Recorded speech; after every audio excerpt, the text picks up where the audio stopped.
Hi అండి, అందరూ ఎలా ఉన్నారు? బాగున్నారా? ఏ వంటలు చేస్తారు ఈరోజు? నేనైతే ఈరోజు బగారా రైస్ చేస్తానండి.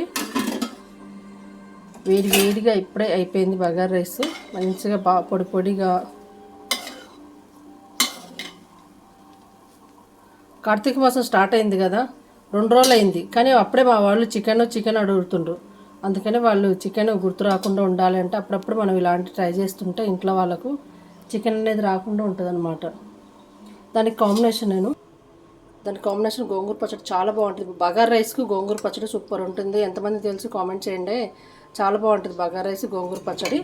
నెక్స్ట్ వచ్చేసి రైతా చేశాను. కూర అయితే ఏం చేయలేదండి, రైతా చేశాను. కొంచెం రైతా, గోంగూర పచ్చడి. మా వారి కోసం బ్రౌన్ రైస్. ఇదేదో మెత్తగా అయినట్టుంది, పొడి పొడిగా అవ్వలేదు. మరి ఎలా ఉంటుందో చూడాలి. ఏ అబ్బాయి ఈరోజు మా వంటలు మీరేం చేశారు? అయిపోయినాయి, తిన్నరా? భోజనాలు అయిపోయినాయి. ప్లీజ్ నచ్చితే లైక్ చేయండి, షేర్ చేయండి, కామెంట్ చేయండి. బగారా రైస్ గోంగూర పచ్చడి సూపర్ ఉంది. వేడి వేడి తింటే బాగుంటుంది. ఇప్పుడే చల్లగా అయిపోయక ముందు తినేస్తే